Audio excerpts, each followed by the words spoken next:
ஹாய்மா, நான் தான் உங்கள் சத்யாம்மா. எல்லோரும் நல்லா இருக்கீங்களா? நீங்கள் நம்ம என்ன செய்ய போகிறோம்னா முடக்கு தங்குற ஊறுகாய் தாங்கம்மா செய்யலான்னு வந்திருக்கிறோம். அம்மா முடக்கு தங்கிறாங்க பச்சின்னு வந்து இது ஊறுகாய் செஞ்சு கொடுமான்னு சொல்லியிருந்தாங்க. அதனால் அவங்களுக்கு இது ஊறுகாய் செஞ்சு தரலான்ட்டு இங்கே வந்துக்கிறோங்கம்மா. அது என்னென்ன பொருள்னு பார்க்கலாம் வாங்கம்மா. இதாங்கம்மா முடக்கு தங்கிற. இதை வந்து நம்ம நல்லா ஒரு 4-5 வாட்டி தண்ணியில் அலசி எடுத்துக்குவோம். இந்த ஊறுகாய்க்கு நல்லெண்ணெயில் செஞ்சோம்னா இது ரொம்ப நல்லது. அதனால நல்லெண்ணெய் வச்சுருக்குறோங்கம்மா. தாளிக்கிறதுக்கு கடுகும் உளுத்தம்பருப்பும் வச்சுருக்கோம். பார்த்தீங்கன்னா உளுத்தம்பருப்பு கொஞ்சம் போட்டு வதக்கிக்கலாம். வதக்கும் போது உளுத்தம்பருப்பும் ஒரு காஞ்சி மிளகா தான் வச்சுருக்குறோம். கொஞ்சம் பூண்டு மட்டும் நிறைய நம்ம இஷ்டம் போட்டு நம்ம எவ்வளோ பூண்டு வேணாலும் போட்டுக்கலாம். பூண்டு மட்டும் கொஞ்சம் நிறைய போட்டுக்கலாம். இது கொஞ்சம் கசப்பாக இருக்கிறதால புளி கொஞ்சம் அதிகமாக வச்சுக்கிறோம். நல்லா அந்த ஒரு எலுமிச்சம்பழத்துக்கு கொஞ்சம் கம்மியாக இருக்கும், அந்த அளவுக்கு வச்சுருக்கிறோம். புளி கொஞ்சம் நிறைய இருந்தால் தான் அந்த கசப்பு தெரியாமல் இருக்கும். அதுக்காக புளி வச்சுக்கிறோம். நம்ம மிளகா சும்மா ஒன்று தான் வைக்க போகிறோம், பேருக்கு தான் ஒன்று வச்சுக்கிறோம். ஆனால் மிளகு காரம் தாங்கம்மா போட போகிறோம். மிளகு காரம் உடம்புக்கு ரொம்ப நல்லது மிளகு, அதனால மிளகு சேர்த்துக்கிறோம். நீங்கள் உங்களுக்கு காஞ்சி மிளகா இன்னும் வைக்கணுன்னாலும் ஒரு 2-3 கூட வச்சு அரைச்சிக்கணும். காரம் பிடிக்குன்னா அந்த மாதிரி வச்சுக்கோங்க. நம்மளுக்கு காரம் சாப்பிட மாட்டோம், அதனால கொஞ்சம் ஒன்றே ஒன்று தான் வச்சுருக்குறோங்கம்மா. இப்போ நல்லா இதை அலசி எடுத்துக்குவோம்.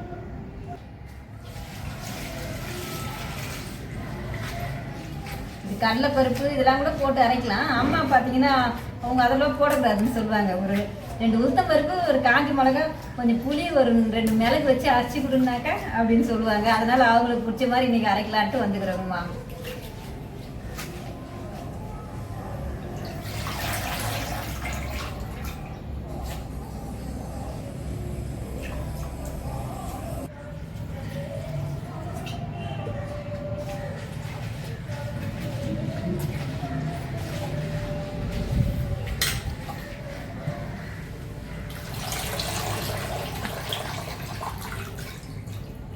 தண்ணி சுத்தமாக வெடிக்கட்டிடுவோம். எண்ணெயில் வதக்க போகிறோம் இல்லையா, சடசடன்னு ஒரு மாதிரி. அதனால சுத்தமாக தண்ணி இல்லாமல் வெடிக்கட்டி வச்சுக்குவோம்.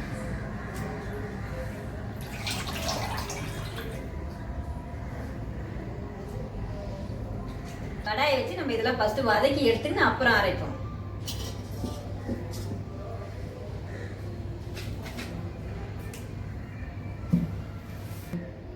நம்ம இப்போ கொஞ்சமாக வதக்கிறதுக்கு நல்லெண்ணெய் விட்டுக்குவோம்.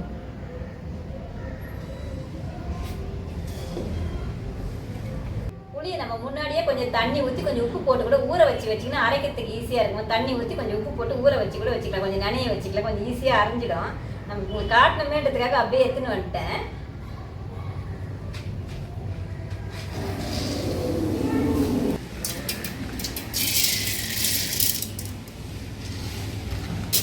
இது கூட உளுத்தம்பருப்பு போட்டுட்டு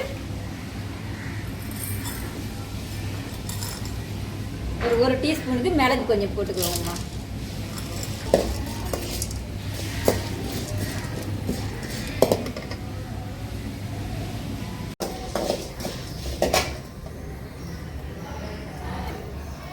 நம்ம இது பாதி வறந்துச்சுனாக்கா அதுக்கப்புறம் இந்த மிளகாவையும் பூண்டையும் போட்டு நல்லா வதக்கிக்கலாங்கம்மா. ஏன்னா பூண்டு பார்த்தீங்கன்னா நீங்கள் நிறைய முடிச்சிருந்தாலும் பரவாயில்ல, பூண்டு நிறைய போட்டோம்னா ரொம்ப டேஸ்ட்டாக இருக்கும். பூண்டு இப்போ உரிக்க முடியாதால கொஞ்சமாக போடுறோம் நம்ம. இப்போ இதில் போட்டு நல்லா இதையும்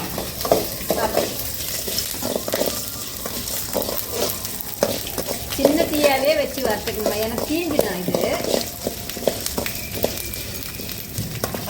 இப்போ இது எல்லாமே நல்லா வறந்துருச்சு. நம்ம இப்போ இந்த முடக்க தங்கிரியை இதில் போட்டு நல்லா வதக்கி எடுத்துக்குவோம்.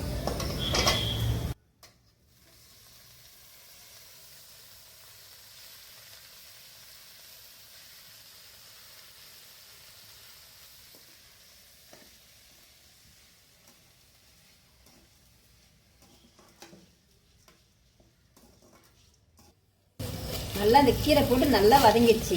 நம்ம கொஞ்சம் நேரம் வதங்கினதுக்கு அப்புறம் புளி போடும், இல்லைன்னா மரத்து போயிடும். புளியை கொஞ்சம் அப்புறமா போடுவோம்.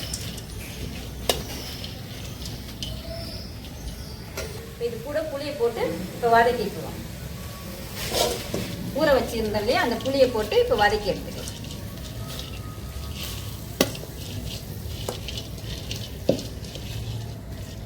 உப்பு மட்டும் அரைக்கும் போது திட்டமாக போட்டு அரைச்சிக்கலாங்கம்மா. சூடாக இருக்கு இல்லையா, எடுத்து ஆற வச்சுட்டு ஆறுனதுக்கு அப்புறம் வச்சு அரைப்போம்.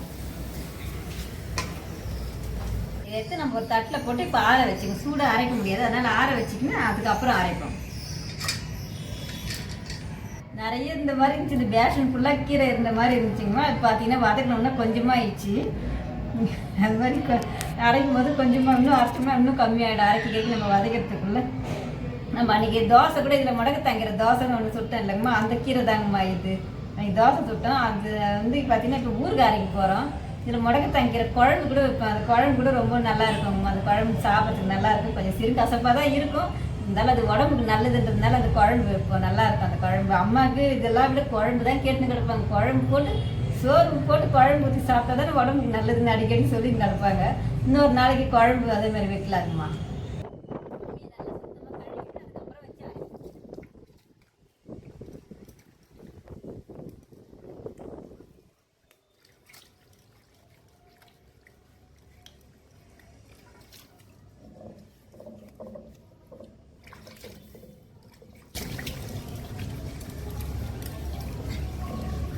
இதை வச்சு அரைச்சிக்கலாம். நம்ம வடகறிக்கு அரைச்சோம் இல்லையா, அதுக்கப்புறம் இப்போதான் அம்மியில் இப்போ அரைக்க போகிறோம். இப்போ இதை வச்சு இதை இப்போ அரைச்சிக்குவோம்.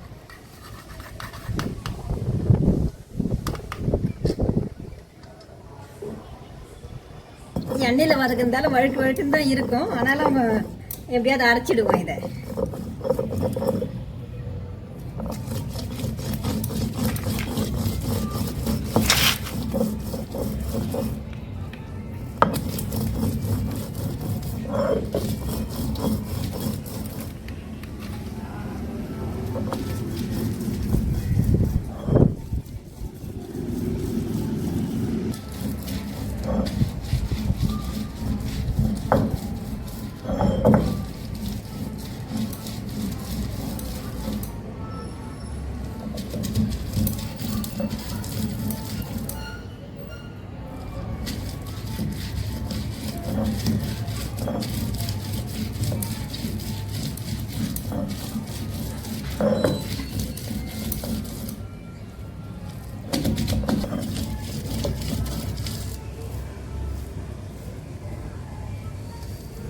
கொஞ்சம் லேசாக தண்ணி இப்படி தெளித்து அரைச்சிக்குவோம்.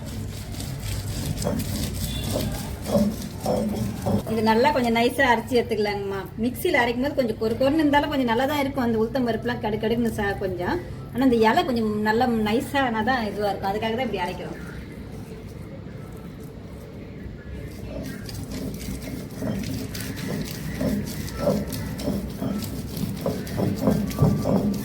நம்ம இது அரைச்சிட்டோங்க. இன்னும் கொஞ்சம் தான் அரைக்கணும். அதுக்குள்ளே நம்ம கொஞ்சம் உப்பு கொஞ்சம் போட்டு இதில் கரெக்டாக அரைச்சிக்குவோம். தேவையான அளவு உப்பு போட்டுக்கலாங்க. இலைக்கு தகுந்த மாதிரி தேவையான அளவுக்கு போட்டுக்கலாம்.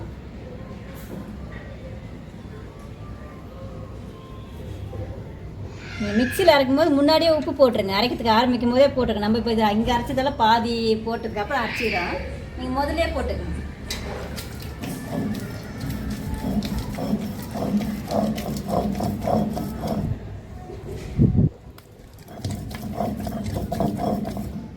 நல்லா மசிச்சு எடுத்துக்குவோம். இப்போ எடுத்து வச்சுக்கணும்.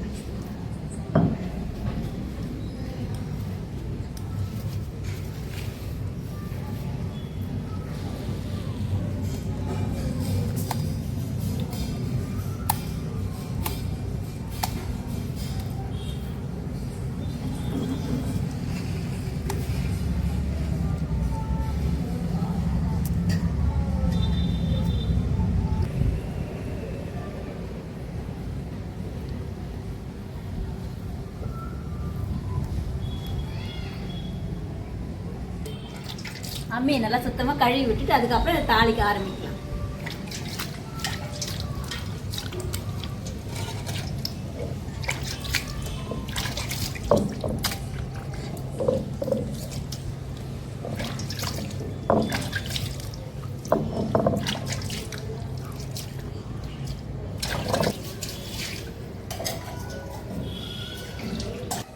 நல்லா காஞ்சிச்சிங்கம்மா. இப்போ எண்ணெய் ஊற்றி நம்ம கடுகு போட்டு இதை போட்டு நல்லா வதக்கி எடுத்துக்குவோம்.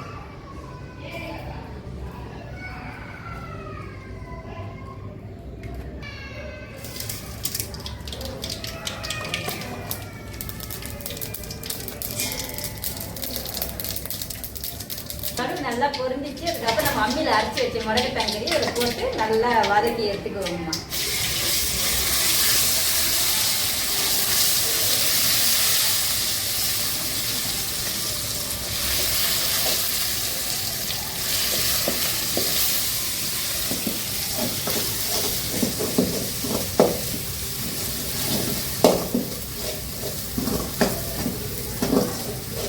நல்லா இப்போ வதங்கிச்சிங்கம்மா. இந்த சின்ன தீரை தான் வச்சு வதக்குறீங்க. அடுப்புன்றதால சின்னதே பண்ண முடியல. நல்லா எரிஞ்சா வேகமா எரியுது, இல்லைன்னா கம்மியா எரிஞ்சுது.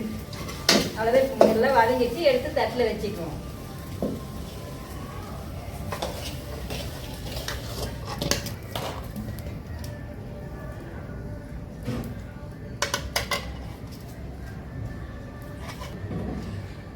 அழகா முடக்கத்தாங்கிற அம்மியில வச்சு அரைச்சி எடுத்துக்கணுமா.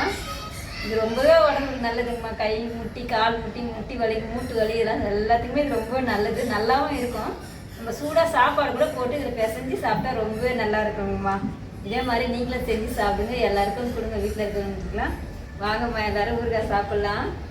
இந்த வீடியோ பிடிச்சிருந்தா லைக் பண்ணுங்கள், ஷேர் பண்ணுங்கள், கமெண்ட் பண்ணுங்கள். சத்யாம்மா சேனலை மறக்காமல் சப்ஸ்கிரைப் பண்ணுங்கம்மா.